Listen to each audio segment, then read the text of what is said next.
Hi everyone.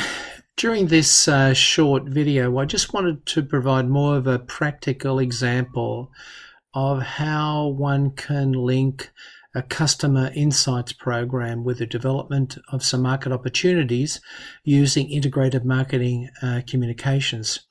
This is a real case study that I and my colleagues worked in joint partnership with amaysim, the mobile telecommunications company, back in 2012. The basic structure of this program takes the following set of sequences. First of all, we have a look at the business issue, we conduct the research, we see if we can identify some insights through the research. We reimagine the product through the research, do some product development, create a solution, execute it with the key messages, and then have a look at the key outcomes. So that's the basic structure of what we were looking at with this program. The usual steps in terms of any market development program. However, this time we're just having a look at a greater emphasis on the integrated marketing communications aspects. So we look at market segmentation, identify the various segmentation variables, develop some market targeting, who are the people that we actually want to target, and then look at the kind of positioning, the concepts for each of the target segments, and then develop the communication program based on the positioning concept.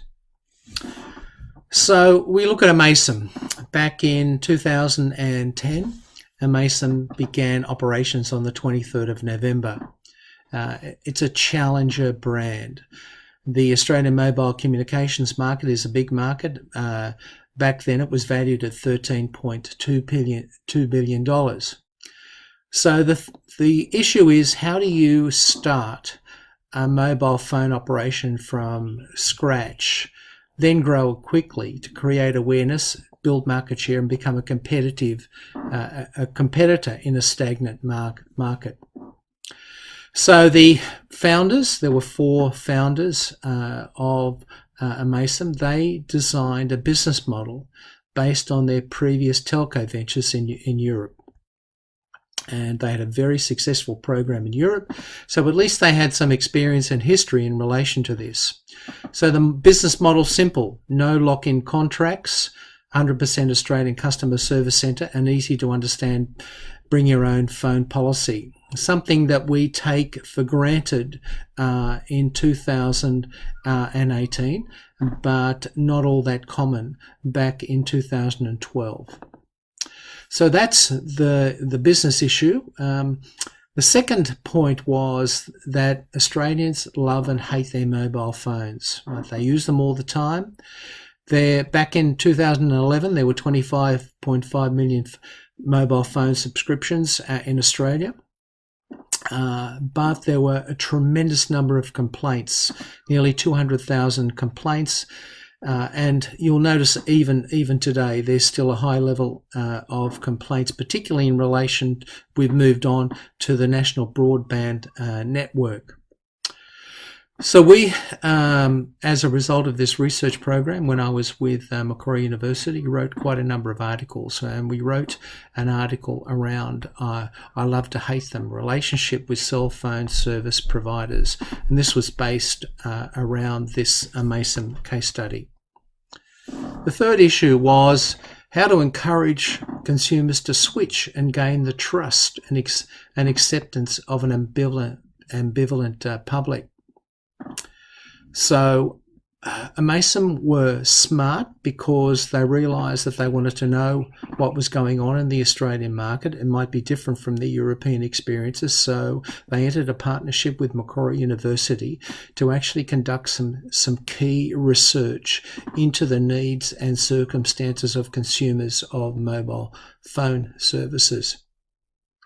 Now, the critical thing is, because amaysim was a challenger to the marketplace, they didn't have a large marketing budget, right, and a distribution network. So that means that they had to be much smarter than their competitors in terms of gaining access to this market.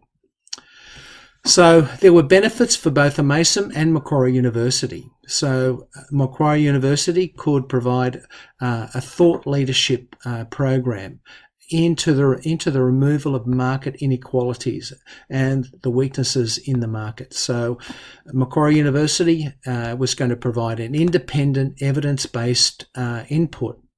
And so that was the process. So there were no strings attached to the partnership being provided between amaysim and Macquarie University. The solution, okay? Develop a consumer insights research-based marketing and communications program. The objectives: examine why mobile phone service markets were not working well for consumers in Australia. To help both amaysim and also to help public policymakers with the goal of reducing consumer complaints and eliminating the problems of consumer bill shock. So the structure of the program was, first of all, Macquarie conducted a literature review identifying all the knowledge gaps. Then Macquarie conducted 7 focus groups amongst different target areas, different targeted customers. Then there was an online nationally representative survey of 1,600 mobile phone service consumers, looking at all aspects of mobile phone performance.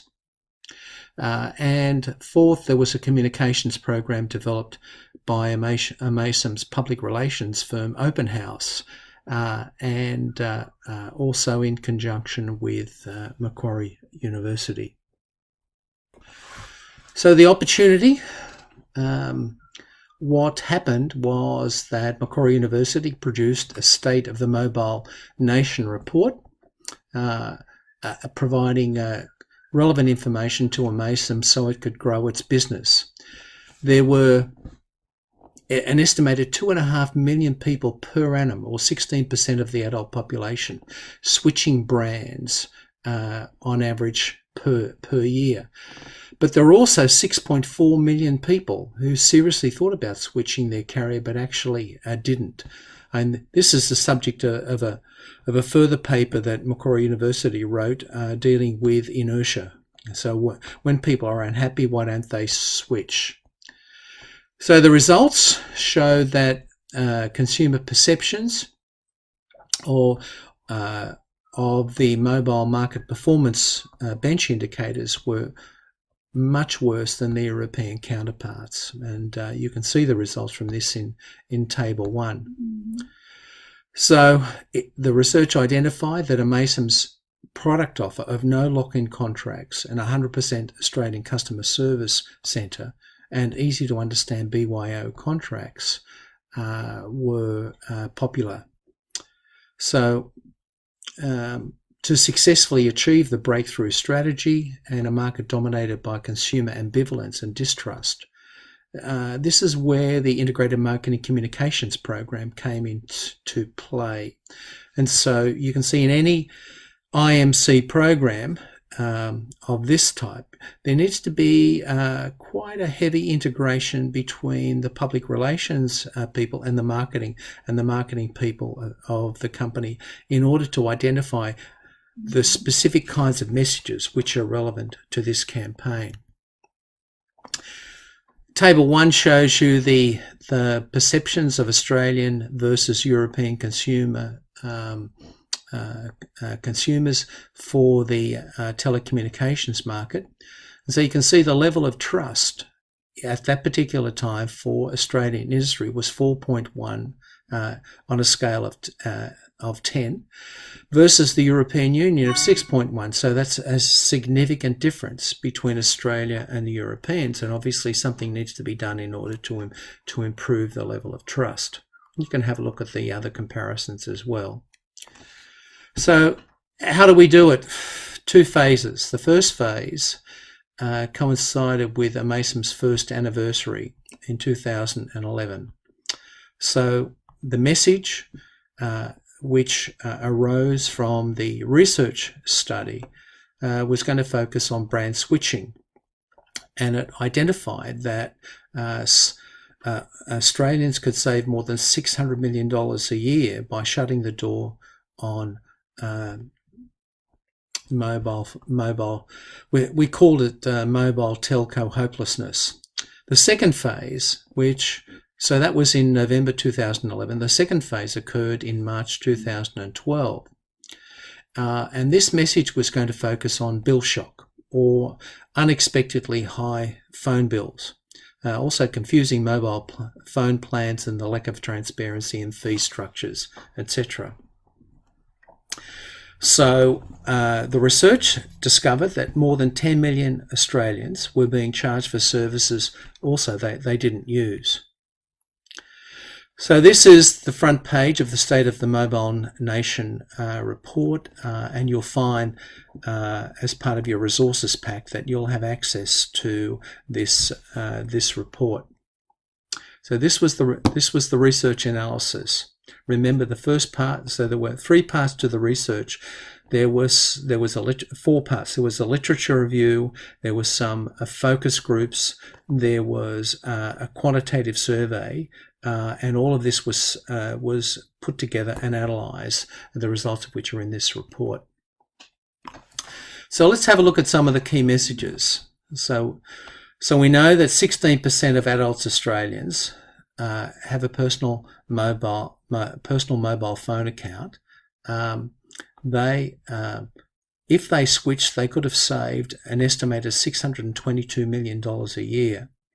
Now, if you have a look at how this was calculated, so you can see the potential consumer savings, all based on legitimate statistics through the Australian Bureau of Statistics. The 16% figure is estimated from the survey of 1,600 consumers that Macquarie University conducted.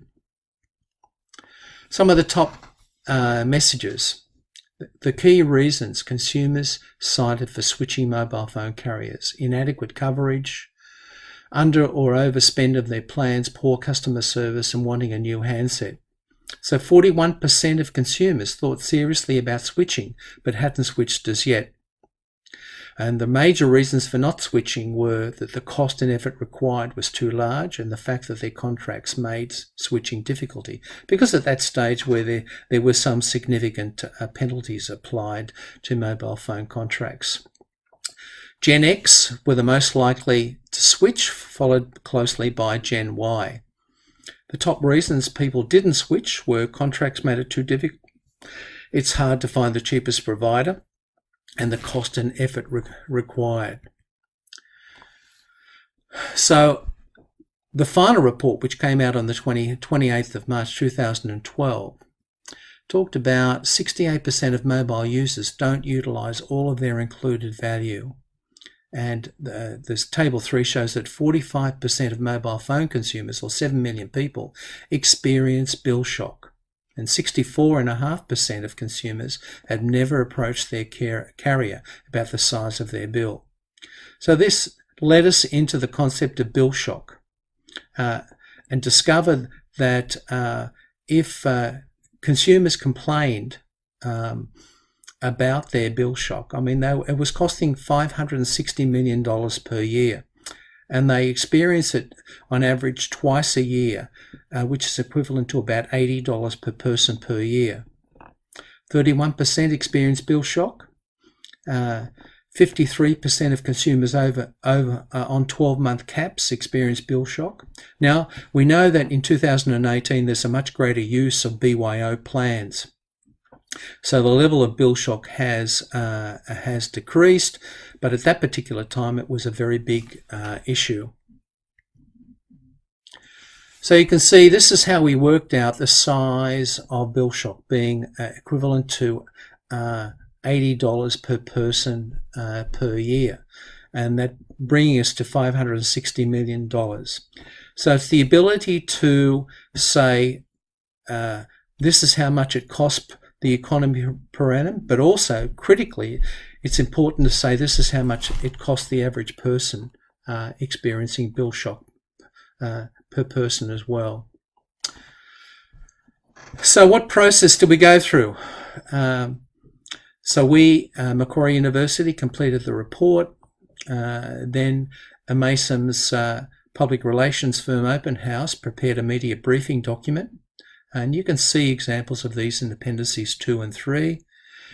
Open House, contacted a range of media organisations to pitch the state of the mobile report. So the parties agreed that media interviews on the launch day would be conducted jointly with Macquarie University, presenting the results, followed by Rolf Hansen, who was the Chief Executive Officer at that time of amaysim.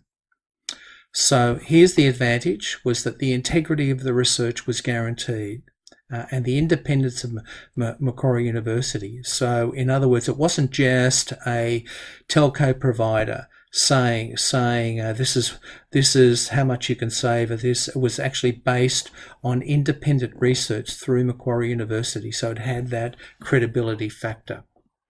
The outcomes: the design, completion, publication and dissemination results of a landmark study into brand switching attitudes. So it told consumers about the benefits of switching, and as a result of the research report, Macquarie University developed a consumer market performance indicator which could measure the level of consumer satisfaction with the overall market, and it could be used by government regulators to show how these customer care programs and to look at the impact of these programs into the future. So the report produced by Macquarie University helped drive industry debate, and it showed that there was room in the marketplace for new and nimble operators. So the report itself was accessed by a number of regulatory bodies to help them look at policy analysis and issues concerning this particular market.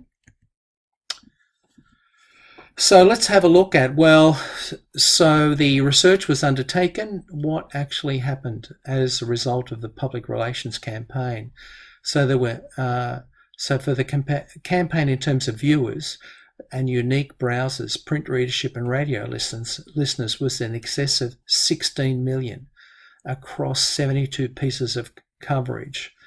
So this is an extraordinary amount of coverage using a small amount of money. It just shows you when you get the messages right, when you hit upon an area of interest to the public, that you can get some incredible coverage overall. Some of the media outlets covered included A Current Affair, ABC Radio, ABC Midday Report, Consumer Quarterly, Today Show, commercial radio stations, including and print media such as The Telegraph, the Australian Financial Review. And just following, have a look at the Sydney Morning Herald article published in 2012. Which is here, which looks at bill shock. So the aim was to identify a message and get that message through to the major media. And here you can see bill shock hits 1 in 2 mobile phone users. This is an example of a segment on A Current Affair, and you can have a look at the YouTube video with yours notably covering that video. But one of my colleagues, Stephen D'Alessandro, was also in another video as well at that particular time. So that you can see that this particular integrated marketing communications program was newsworthy. It was on a topical area, and so there were interviews with The Current Affair. The interviews with The Current Affair at that time reached 1.6 million people in November 2011 and 1.2 million in March 2012. So Media Monitors produced a data report and estimated that the value of the ACA slot was $350,000 in November 2011, and the total media exposure was well over 700,000. So what happened to amaysim? Okay, so with the amaysim Stories campaign, amaysim experienced a 30% uplift in total SIM sales compared with the month prior to the campaign. During the period, amaysim increased sales of its major mobile plans, amaysim As You Go and amaysim Unlimited, by 25 and 50% respectively. So you can see that the concept of the Integrated Marketing Communications Program, the Deep Customer Insights Program, had a significant impact on both awareness and consumer behaviour, resulting in a significant increase in sales. There are a couple of examples here of the key hooks and data points which we were tossing back and forth between the public relations, that is Macquarie University, and Open House, the communications agency, PR agency, and there are examples which you can have a look at to see the kind of thinking goes back and forth until eventually an overall consensus is reached in terms of what key messages should be focused on during the communications program. So look, thanks for listening, and I'll post this video on YouTube, and you'll have access to the relevant reports through your university notes and library. Thanks a lot for listening.